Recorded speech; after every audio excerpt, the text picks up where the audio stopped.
From the title of the video and the thumbnail, you already know which car we are going to review today on our midweek segment of Conversations. It only feels fair that after the review of the Escudo, we need to get something that competes with it in that segment. And the car we are reviewing today is one of the most confusing Mazda that you can buy today in the Kenyan market space. For two things.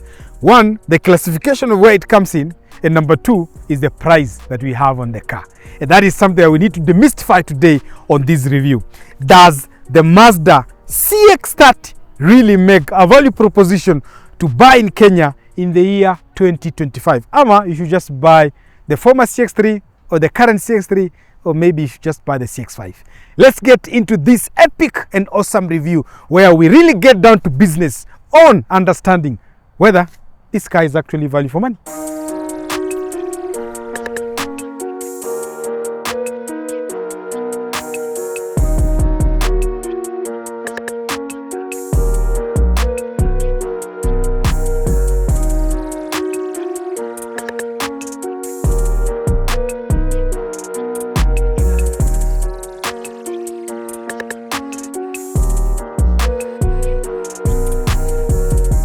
Of course, this midweek review has been made possible by our friends at KDG Imports.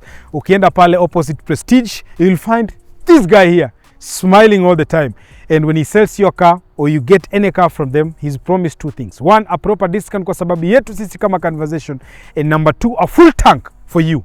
If at this point, if you haven't subscribed to this channel, this is the point where I'll ask you, please hit that subscription button. Tuachie pale like, tuachie comment. That is the only way and the only reason we will get to as many people as possible so that they can learn about the CX-30 and know whether it makes a value proposition to buy in the Kenyan market space today. And before I start off and kick off this review, there's just something that I like about this car. And one is the key. You know, Mazda did something here. This is what I'm talking about. And this should be the beginning of our review. So let's get into how this car looks. The year is 2019 and Mazda decided they need to come up with a new subcompact SUV. And that subcompact SUV has to sit between the CX-3 and the CX-5. And Mazda, according to their wisdom, they came up with the CX-30, which has had some success in different markets. But the question is, will it have as much impact and as much success in our Kenyan or African market? Because Kenyans right now are confused. Should we buy the CX-3 or should we buy the CX-30? Because if you look at them, they similarly look the same, down to what we call as the Kodo design language ya Mazda. In terms of looks, all of us can agree that Mazda has done a good job in redefining how their cars look. And this is that example of a car that looks good and it blends in a bit of SUV-ish technicalities in the looks from the side profile, and we'll get down to that. But hapa mbele, it is one of the simplest, most attractive SUV that you can get, just like the CX-5, just like the CX-3. And this car is based on the Mazda 3. So remember, the CX-3 was based on the Mazda 2.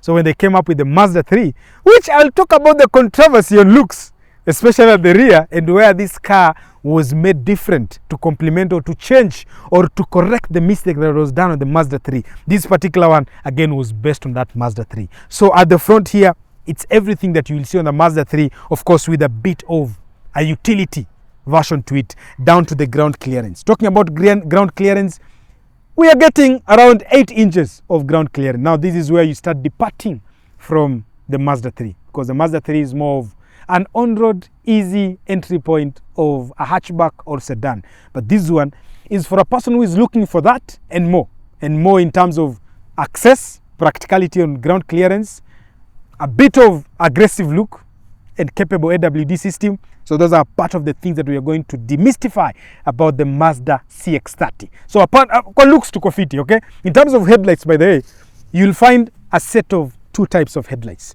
The first set of headlights is the simpler one, the one that doesn't have what we call adaptive technology.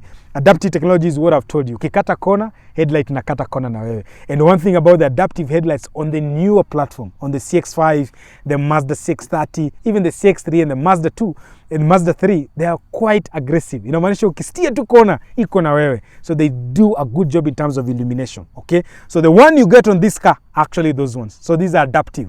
okay? And you will not tell a huge difference by how it looks. But there are few things that you can note around the design of this one, which will give you that idea that this one is adaptive. Sawa, hapo tuko game. Coming down here, you will mistake this for a fog light. No, it's not. So this is where your side indicator is, or your side blinker, and it complements this with that one on the side mirror. And we'll get there and we'll talk about that. But this one mimics a sequential design of indicating, which is dope and awesome. Away from that, tuko na chrome with a lot of edges just protruding to remind you that this is a Kodo design language. So can we look at the side profile? Yeah, come on. Coming to the side profile again, one thing you'll notice, you can get this car with different types of wheels. 16, 17, and 18, depending with which trim you're going after, okay? So for this particular trim, this is the diesel variant XD, okay, proactive. So what you get here is size 18. Before I drove this car here, there was another version of the CX-30 in the same showroom, KDG, a petrol. And of course, they tried switching the tires from 16, because it came with 16, to try and give it size 18. And the car will not move.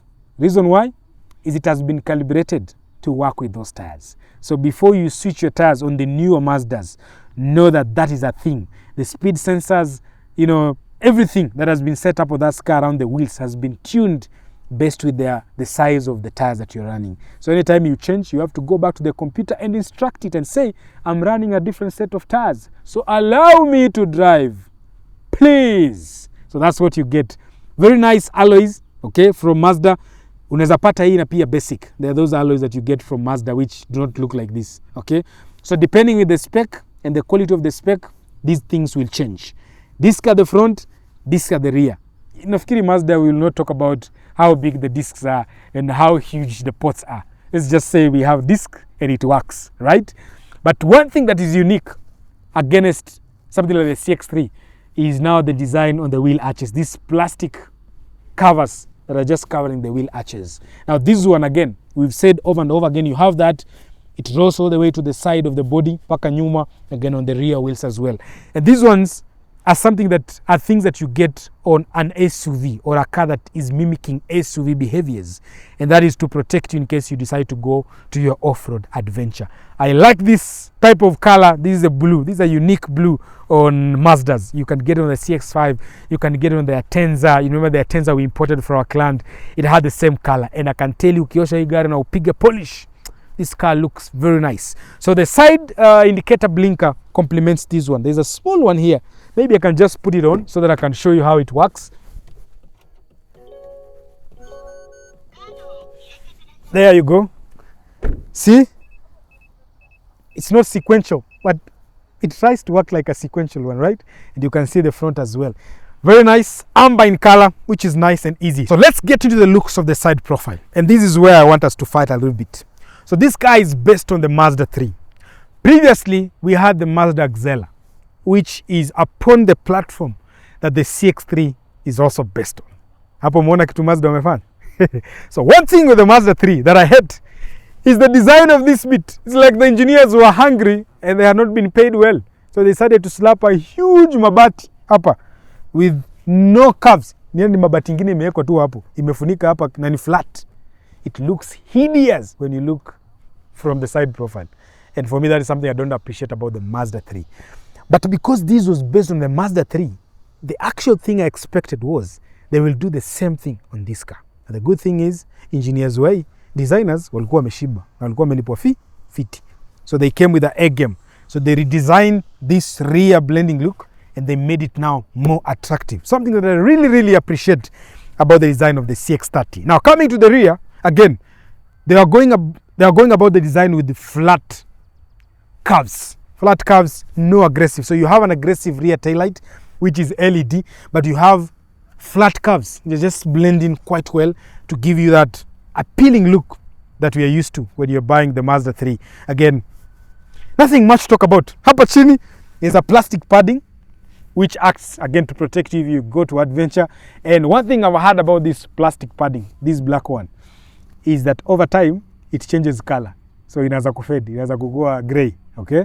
And that is one thing that most Mazda CX-30 owners worldwide have complained about.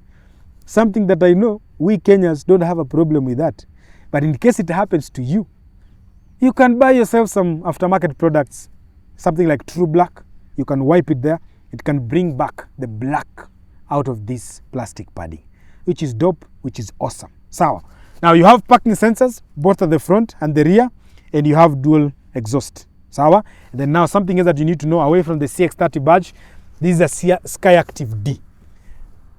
What options do you get if you plan to buy this car on the diesel variant?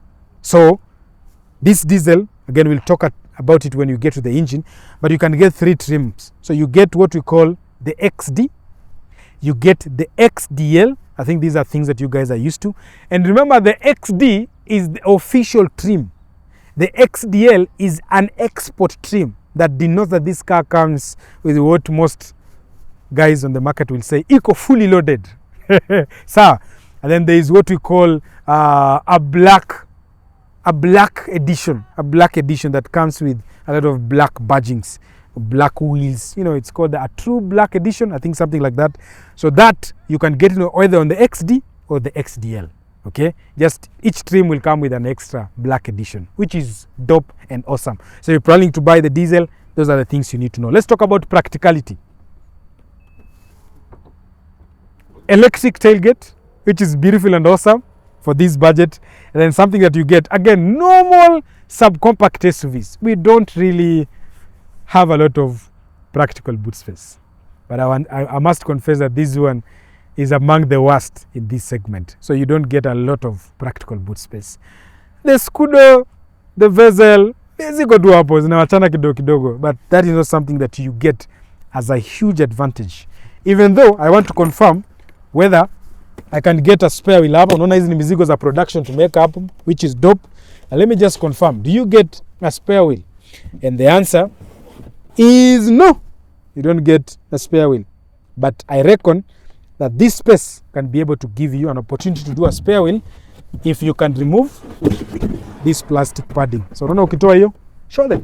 Now here you can get space to put your spare wheel. Hata iko na mahali pa kufunga, which is dope. So the only thing you will do is you'll put this one back on top of the spare wheel and you're good to go. Dope. Let's talk about the engine and the transmission and why I consider this car to be among the best in terms of driver dynamics, because whereas most people are going for CVTs, whereas most people are going for those other types of transmissions, these guys have tried to stay true to an enthusiast who wants to balance utility, adventure, and driver dynamics. So let's check out the front and see what is under the hood and how different and special is it.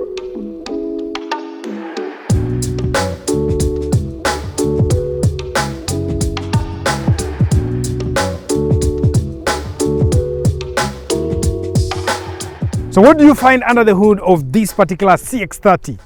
Hey, this is a very interesting engine. So on the Mazda 3 lineup, initially we had an option to get a 2.2 diesel. The same engine you'll get on a CX-5, the same engine you'll get on an Atenza.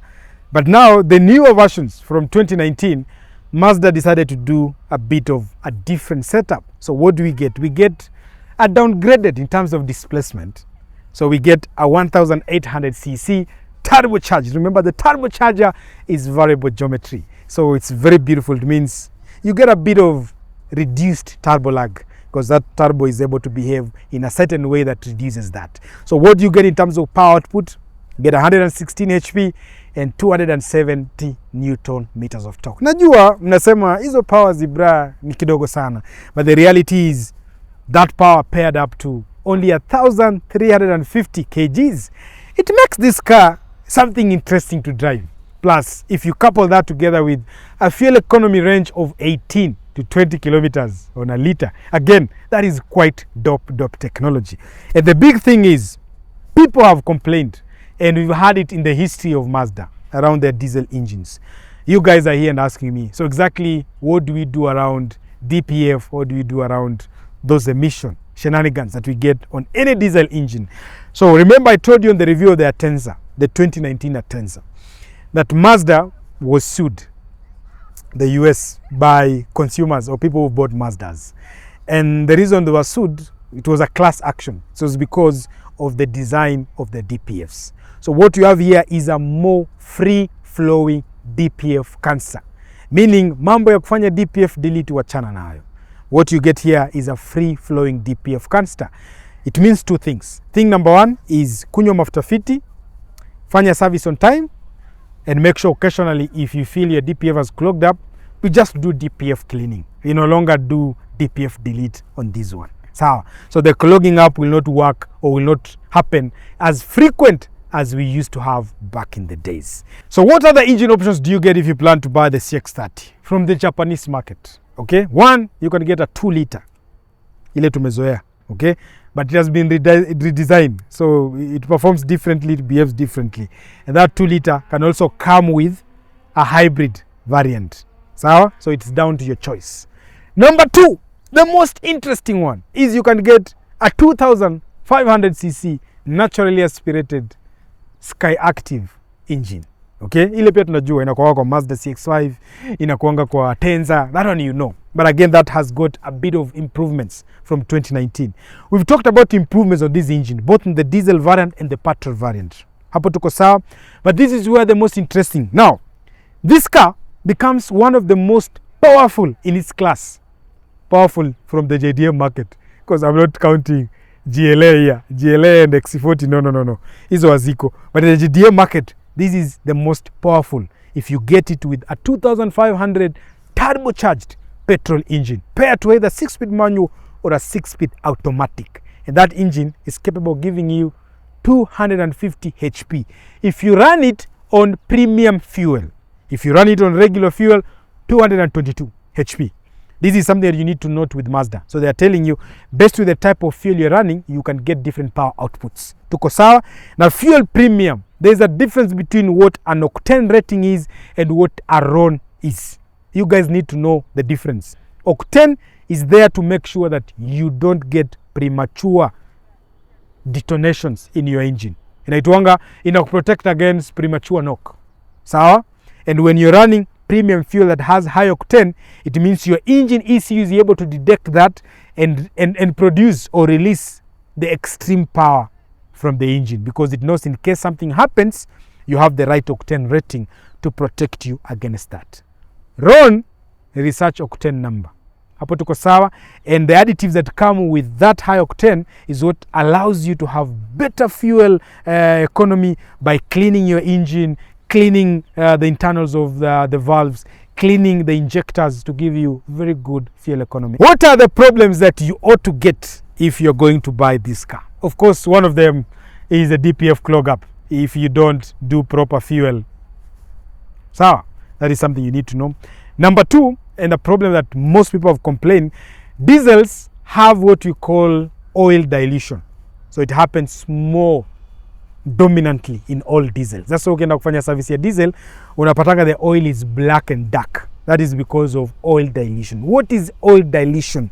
Is the fact that fuel, through being injected into the cylinders, can suck down and flow down into the block where the oil is, and by doing that, it dilutes the nature of how that oil works in terms of viscosity. And if it does that, of course, it means the oil is not lubricating your engine as much good as you want it to. So that is something that you need to stay away from. And that's why I always recommend, if you buy a diesel engine, find a short service intervals. If possible, use the best quality grade of oil or low sulfur oil grades, and do a very good fuel again. So it helps you all together, put together, it helps you. And most importantly, occasionally, find Italian tune-up, open up the engine, let it operate at high optimum temperature for a very long time, because that helps in breaking down the carbon deposits that are more prominent in a diesel engine in comparison to a petrol engine. Hapo tuko sawa. Paired to this engine, you get it with a 6-speed automatic transmission, but you can also get it with a 6-speed manual. So it's down to you. But from 2021 kwenda mbele, we don't get manuals on this lineup. So we only stick with 6-speed automatic. So if you have to buy this car, get it anytime between 2019 and 2021, because you can get it with a manual option. Hapo tuko sawa. Power output mko game, everything about this engine, And this is the reason why I'm doing this, because there's a guy who came to my comment and said, all the cars you talk about, they are nice. I don't say all the cars are nice. I tell you the good things about the cars and the bad things about the cars and what to do about them. Hapo tuko sawa? Now, as I close this hood, I want to talk to you about something that Mazda have done, again, from 2019, around the system around the wheels. Okay, so this one is a front wheel drive CX-30, but you can also get this with an all-wheel drive system. And that all-wheel drive system is a very interesting, because Mazda are calling it the IAWD, meaning it's an intelligent AWD system. Mostly that car is front wheel burst, but the nature of that AWD system in comparison to what we had prior to 2019 is using these cameras pale mbele, and it has 27 sensors which occasionally check a lot of things on the car, the way you drive, from the sensors, the rain wipers. If the wipers are working, the sensors are able to read and say the car is going through a rain patch, or maybe the surface is slippery, and it will adjust the torque and how it distributes the power at the rear and the front. It looks at the throttle response, the kanyaga mafuta. It looks at your steering angle. It has actually 27 sensors, and it checks all these parameters 200 times in a second to just confirm exactly where you are. And what does that mean? It means this car has the ability to predict a situation of slippery or loss of traction before it happens. And it can correct that with the ECU and make this car handle better. In fact, torque vectoring ya hii gari hata kuingia kwa kona iko very top notch if you get the one that comes with the IWD system. What is the bad thing that I don't like about this car and the suspension setup? At the front we have McPherson strut. At the rear we have a solid rear beam kama ile inakuanga kwa Demio ile ya kitambo. Sawa, even though hii imekuwa reinforced, you don't get independent suspension at the rear. That is the only downside, meaning ukibeba watu hapo nyuma they'll feel a bit uncomfortable. But it's a good thing because they've saved you some costs, okay, when it comes to repair and replacing those suspension bits. Because if you have an independent suspension, it means it will come with a lot of links, and those links are down to a cost. So I don't know, tell me, would you rather have that, or would you rather have an independent suspension that have a lot of links? Okay, let's check out the interior of this car, then you can go drive it and just confirm whether the price tag on this car, because we'll talk about the price tag at the end of the review, makes a value proposition.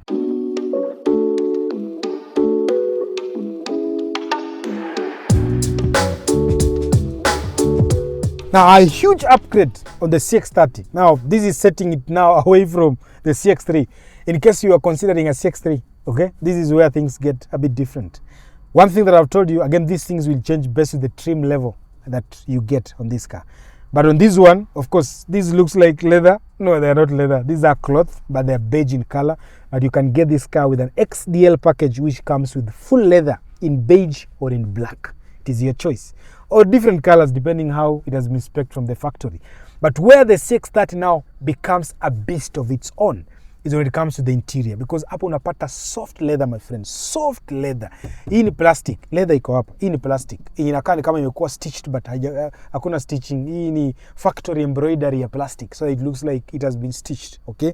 But the comfort in the interior, this is where now the CX-30 starts to take a shape of its own, okay? Very beautiful. This is a rounded steering wheel that we are used to on any Mazda. You get a telescopic steering wheel that can tilt as well, which is good, okay? Instrument hapa cluster, the digital cluster, you get a digital cluster in the middle, and then you have your traditional analog on the side. The tachometer, and then the heat, the temperature of the car, and then the fuel level is there, and they have their dials. And that's something that you get as an improvement. Remember, easy gari zingine, like the CX-3, I believe, you only have, if the car warms up, you only get that kablue thing that disappears. But on this one, you'll be given a proper temperature gauge. And that is something that you see it here, which is dope, beautiful. And then the digital thing in the middle, very dope, very nice, very interesting. So that's one interesting thing. On the digital cluster, perfect. All the information will be shared there. And even the average, the fuel economy average, you'll see it there. So uko na kilometers chini, then uko na meter fuel economy, which is very dope. Those are the subtle changes that I've made on this platform. Okay, you control your audio through this hapo. Okay, and this is again a new redesign of the infotainment screen, which is more clear, more brighter, even though I must confess it's smaller. But from 2021, I believe they made it slightly bigger, but it's not touch, so don't expect to be touch. Something else to control the infotainment system. This one is where you get your cruise control, your lane departure, your autonomous driving. This car has a bit of those technology you get on premium cars, where this car can semi-autonomy drive itself, which is dope. Remember, these are the things that we're trying to define to make it become possible or reasonable to even buy this car. So what do you get as extras, right? On this side, now this seat, the driver's seat, is electronically controlled, meaning you can control it electronically, right? Then you have also memory functions, but the place they have hidden it, iko hapa chini. So you'll get a cutaway of showing that. And you can also open your rear tailgate using a button. So you press that, the rear tailgate goes up. You can just hear right now it's going up. So you have memory 1, memory 2, you can set. You have your traction control, you have your iStop, then you have your parking sensors. But something that I've seen that I only saw in the Nissan Skyline, the 200 GTT, is now Mazda have given you an option to arm your safety features. And that button is right here. So you press that button, you arm the rear collision, the front collision, the rear cross traffic alert, you arm it using a button. So you can put those things off. Kwa sababu kwa ile Mazda zingine, you kind of get the vibe, you could not do those things. You only had iStop. But on this one, you can actually arm it and disarm, which is dope. Sawa sawa. Let's talk about what you get at the center. So there's a bit of redesign hapa kwa center console, kwa dashboard, which is dope. Starting with your air vents, they are now cutting across the dash and they are positioned quite nice. I actually love the ones that are on the driver's side because this one is facing me right. This one is also facing me right. And now you can adjust your trip meter by a button. You can adjust the brightness of this thing here, which is dope. And most importantly, you have a heated steering wheel to heat your steering wheel in case ni asubuhi. Then you have your heated seats and you have the heated seats for the passenger, which is dope and easy. This digital cluster here is to control your AC settings, and you have a dual zone climate. Okay, nyuma hapa tutaenda tuongelee juu yake, tuone kama tuko na vents huko. But most important, when it comes to storage compartment, you have one there which is sizable, good enough. You have this one here with a resting point, which is leather, comfortable. But for you to open it, you have to move it nyuma kidogo, and then now you can lift it. You get storage compartment here for your phone. Then you have a USB and a full HDMI port, meaning you can actually play videos direct to this infotainment system. Something that has been changed is this setup here. So this one, unlike what we know on the kawaida Mazdas, you can see this is a new redesign, but mostly the other things are where they're supposed to be, just like you'll get it on your traditional Mazda. This is your back button, your home button there, then you have your navigation, then you have your music, then you have your parking, electronic parking brake, you have your auto hold kama uko kwa mlima, then your volume. Next, for passenger princess, iko hapo, okay? Something that I hate, that I don't like, is this material that is used here.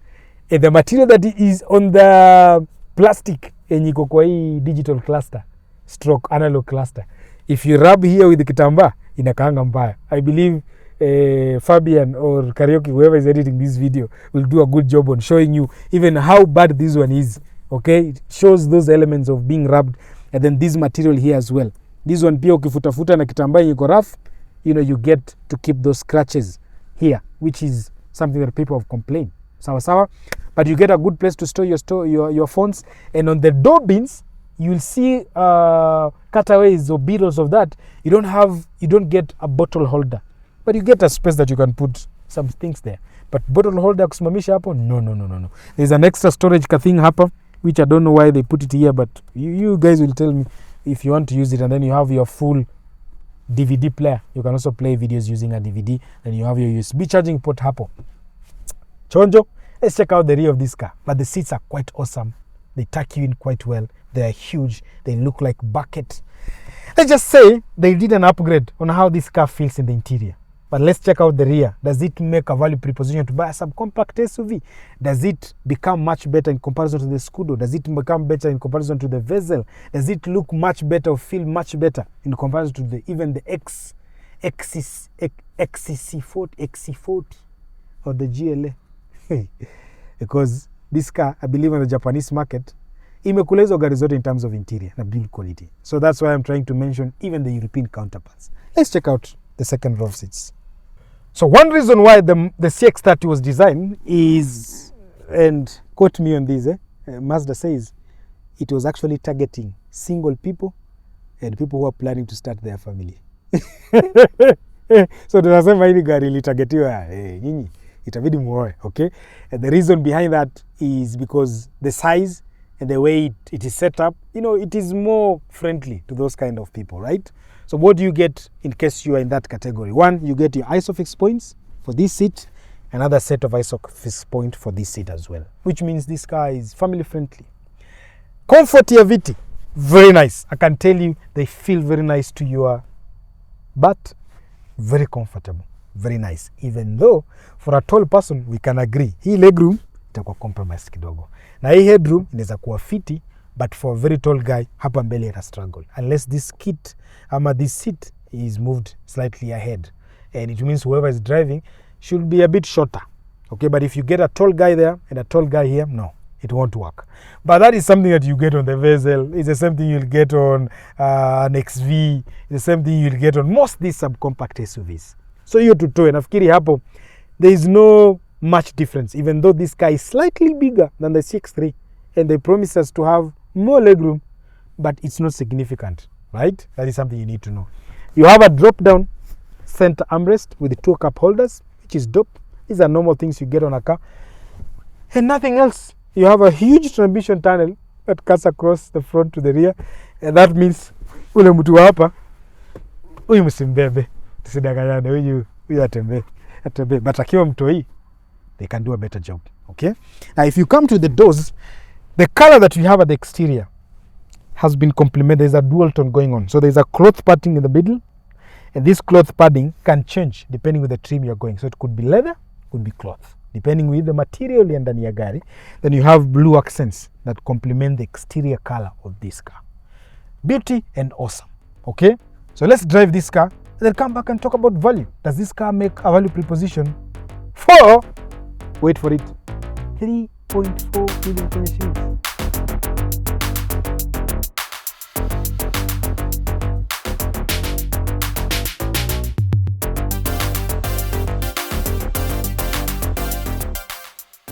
So let's talk about how it feels to drive the CX-30.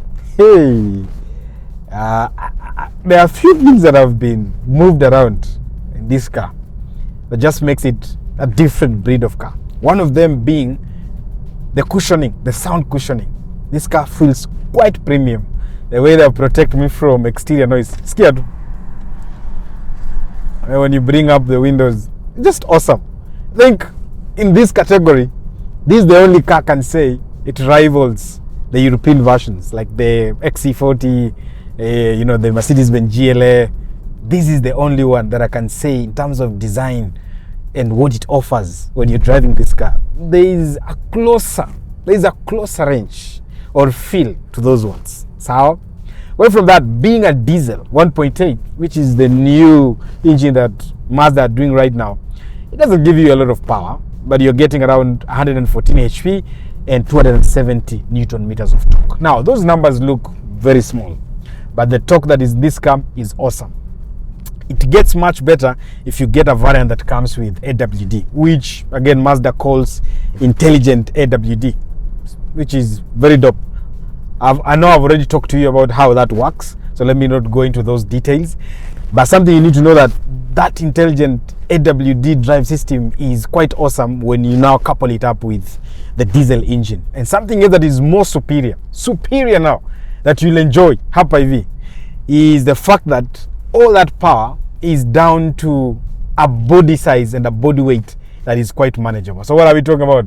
We got in a way only 1350 kgs, which is quite light for this car. Okay, let's talk about the most interesting things. When I love diesel talk, I put my feet down and she just wants to go. So heads-up display. We have a fully colored, bright heads-up display hapa mbele yangu, which is nice. Means it can show you, like right now, it has the speed detection mechanism. which kind of tells you at this range which speed you're supposed to be driving at, which are very awesome technologies you need to have in a car.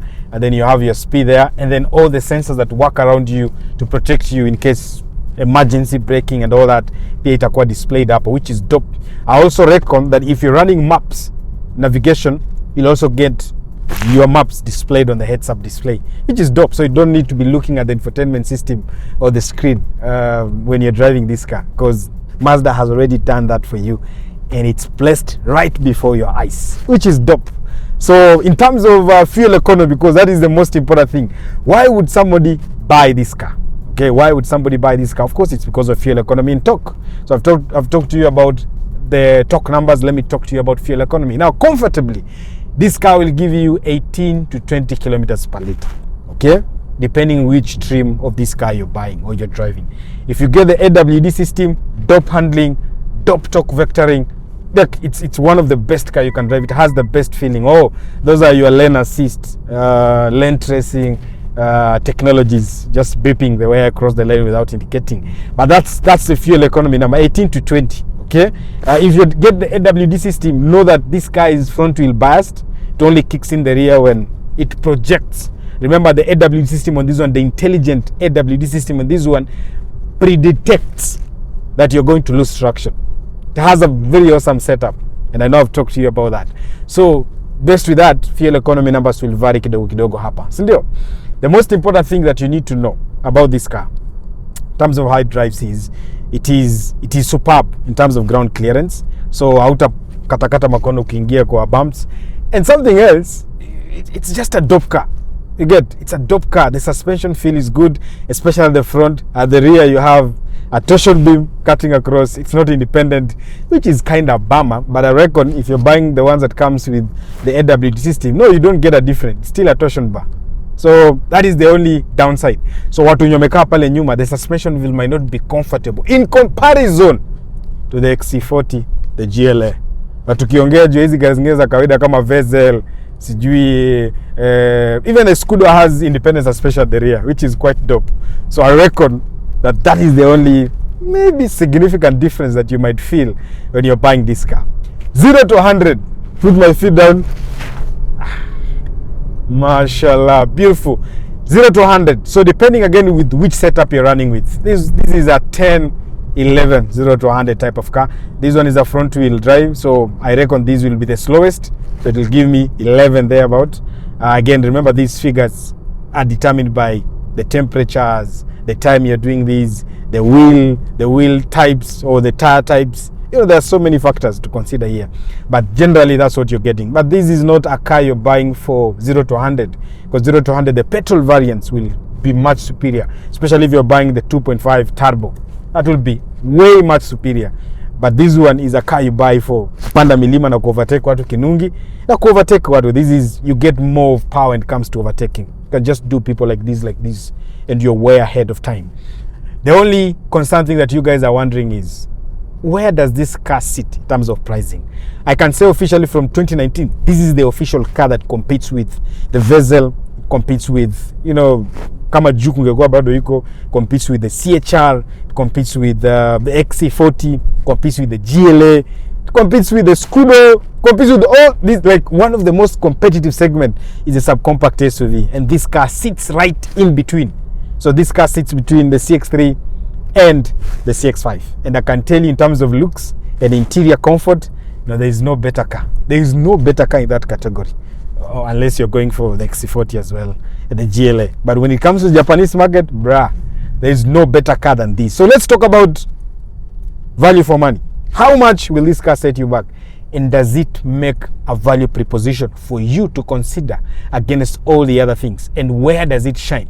Okay, because one thing that I'll tell you before I go to value for money is the traditional aspect that Mazda has decided to give us the 6-speed automatic transmission, which has a Tiptronic function to it. So you can shift the manual mode using the gear shift itself, and if you don't want that, you have small tiny pedal shifters hapa that unaweza tumia kushift. The only downside is I wish the gears would be more, so that you get more better fuel economy. But 6-speed, I think for the Kenyan market and the African market is good enough. So just complain sana. So let's talk about value for money and decide exactly where does this car sit And does it make a value proposition for you to buy this car from 2019 onwards? So we've come to the end of the review, and we are going to tackle one of the most controversial bit of why you should or should not buy the CX-30, and that is the price. Number one, tell me in the comments your feedback. What do you think about the position of the CX-30 in between the CX-3 and the CX-5? I really want to know about that. Number two, talk to me about the looks, because I've had contradicting feelings around how this car looks. My friend called Zelia and Waigera are of the opinion that this car looks not very good and it looks hideous. There are better looking cars in the market than this, which is something that I disagree. I actually think that this car looks good. But as I say, looks belong to the beer holder. But let's talk about the most controversial bit. So how much will this car set you back? If you go to buy this car from KDG Imports, ukutana jamaa anaitwa Ibra, he'll give you this car at 3.4 million Kenya shillings. Relatively on the market, this car being sold for 3.5 million Kenya shillings. Hey, naona hapa umeshika kichwa. Umesema mimi nijipate na ununue hiyo gari na 3.4 million Kenyans. Before you judge the people who are selling this car, there are a few things I need to underscore. Number one, this car has a superb interior. It's actually an upgrade against all the other Mazdas in this segment. Okay, CX-3 haioni gari in terms of interior. Even the bigger versions, the CX-5, in terms of how this car has been designed for interior, we must all agree it's dope. Even though this one is not the highest trim, if you get the highest trim, it is one of the best kitted Mazda CX-30. That's number one. Number two, it looks good. Number three, it drives very good, by the way, very good. I loved how this car drives. And number four is the taxes on this car are not very good. Okay. If we import a CX-5, do you know how much taxes you're going to pay? You're actually going to pay less than $1 million ukileta CX-5. 2.2 diesel XDL. Tax yake nafikiri ni kama 850 around there. You guys correct me, car dealers hapo chini. Should be 850, 900 there about, or maybe one mic maximum. You know how much money you pay ukiimport hii gari? So you're paying 1.5 million of duty and taxes when you ship in a CX-30 2019. If you're buying this car from Japan, it will set you back anything between 1.6 and 1.8, depending on the quality gani una buy. Around 13,000 USD all the way to 15,000 USD. We convert that now 130 ama 130.5 na current market exchange rate, you arrive at around 1.6, 1.7, 1.8, give and take. Okay? If you take 1.7, uongeze 1.5, you know you're landing here this car at 3.2. Ukiongeza clearing and forwarding ya 70,000, uko already 3.3 something. So ukiongeza markup ya kama 50,000 to 100, you are settling at 3.4 million Kenya shillings. So one thing that we need to agree, the dealers who are selling this car have not overpriced this car so that you buy it. It is the structure and the taxes that have made this car pricier and inaccessible to you. But does it offer the value if it was priced well? The answer is yes. Is it kitted well? The answer is yes. Will you pay 3.4 million Kenya shillings to buy it? You tell me in the comments. I'm utanunua Mazda CX-5. I've been your host, Papa Skofu Ibrahim Toloi, on this awesome midweek Misa. See you on the next one. Na uniachie maoni. Are you buying this? I'm utanunua to CX-5. Over and out.